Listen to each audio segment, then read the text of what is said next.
প্রিয় দর্শক, আসসালামু আলাইকুম। প্রিয় দর্শক, আপনাদেরকে দেখাচ্ছি আসলে এই বছরে বৃষ্টি বর্ষা অনেক বেশি। আপনাদেরকে দেখাচ্ছি কপোতাক্ষ নদ, এটা ঝিগরগাছা ছুটিপুর ব্রিজ, তার গা ঘেঁষেই আমতলা জামে মসজিদ। আপনাদেরকে দেখানোর চেষ্টা করছি মসজিদের প্রস্রাবখানা এবং পায়খানা। দেখুন পানিতে তলিয়ে গেছে। আপনারা দেখছেন ওই যে পানির দাগ ওই পর্যন্ত ছিল, এখন একটু নামছে।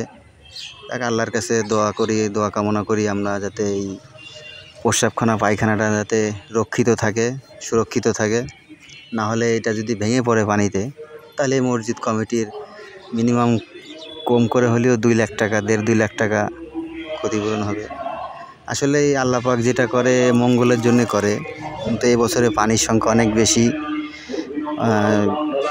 অধিকাংশ গ্রামগঞ্জ মাঠঘাট সব পানিতে তলিয়ে এই বছরে ধান ফসল অনেকটা কম হবে। প্রিয় দর্শক, দেখতে থাকুন, যশোর টুডের সাথে থাকুন। টেকনোফোনের সহজ কিস্তি মেলা, মাত্র 15% ডাউন পেমেন্ট করলেই পেয়ে যাচ্ছেন সকল মডেলের টেকনোফোন। নিশানা মার্কেটে আকাশ টেলিকমে চলছে মেলা। নিশানা মার্কেটে আকাশ টেলিকমে চলছে মেলা। নিশানা মার্কেটে মেলা।